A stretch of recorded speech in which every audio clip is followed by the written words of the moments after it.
Volume 2, Chapter 21, Royal Government in North Carolina. As a royal colony, North Carolina government did not change greatly, but much of the confusion and many of the land restrictions imposed by the proprietary disappeared. Immigration now greatly increased and settlement expanded in the south and middle of the coastal areas. These new settlers included groups of Highland Scots in the Cape Fear area, who started emigrating from Scotland in force after the Jacobite rebellion was crushed in 1745.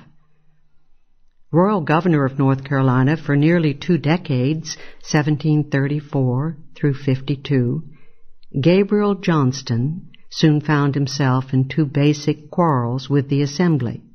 One quarrel over the perennial land question began at the opening of his administration. In the course of imposing land reform against the blank patents, Johnston decided to employ the quit-rent weapon. As a corollary, he demanded that all quit-rents be paid in sterling or in paper money, of which the value would be fixed by governor and council. He also demanded payment of the backlog of arrears. This policy managed to alienate all the landowners in the colony, large and small, and the Assembly refused to agree to the change.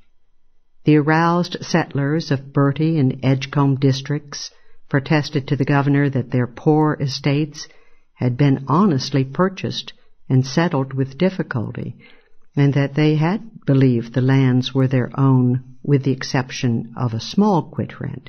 But now Johnston proposed to increase the quit-rents and speedily collect the arrears. If he persisted, the settlers would go elsewhere, where they could own the fruits of their own labor. Indeed, in 1737, some 500 people from Bertie and Edgecombe rose up in arms to free a settler who they mistakenly thought had been harassed for failing to pay quit-rents. The Assembly tried to arrest Johnston's officials for seizing lands and property for payment of quit-rents, whereupon Johnston dissolved the Assembly. Finally, the Crown in 1741 decided largely in favor of the landowners, upholding the principle of the blank patents and previous usage regarding paying quit-rents in depreciated commodities. And so, Governor Johnston finally met complete defeat in his attempt to burden the province with heavy quit-rents. Whereas in the first few years of his rule, he had collected over 4,000 pounds of back quit-rents, payments were increasingly in arrears, and little was collected thereafter. As a result, the salaries of the government officials paid from quit-rents went also in arrears. In 1746, Johnston complained that his salary was 8 years overdue.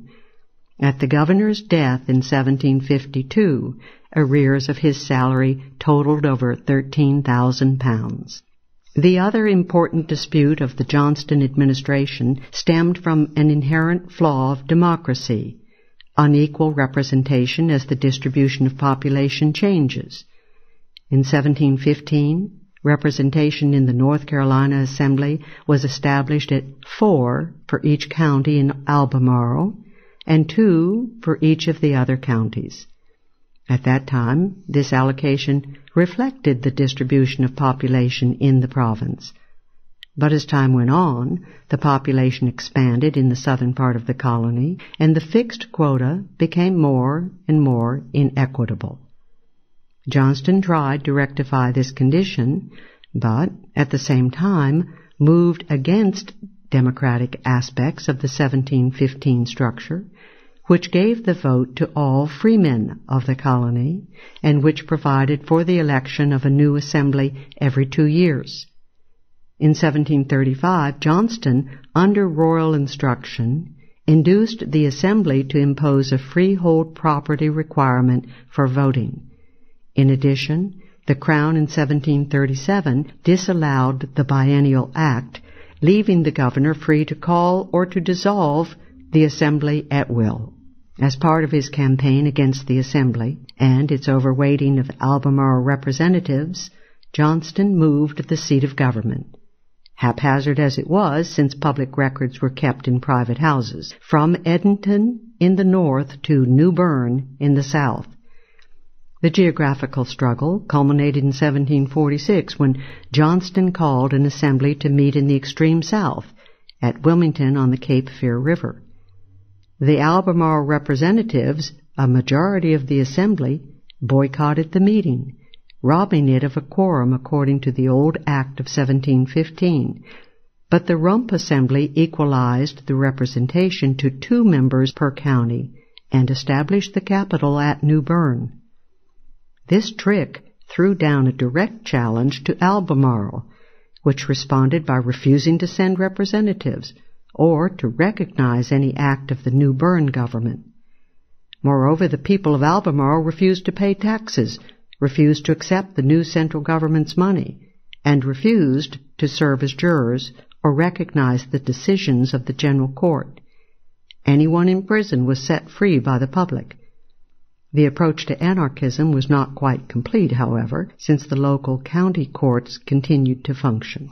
In the meanwhile, the burden of supporting the government was declared too heavy for the South, and taxes ceased to be paid throughout the province of North Carolina. In this way, an approach to anarchism came again to North Carolina, and especially to ever individualistic Albemarle. Government only fully returned in 1754, when the Crown finally decided in favor of the northern counties and the old form of representation. The 1740s and 1750s also saw the Ulster Scot influx into and settlement of the western Piedmont area of North Carolina, many of the Scots settling on the Granville claim. Generally, the Scots were settler farmers rather than slave-owning plantation holders.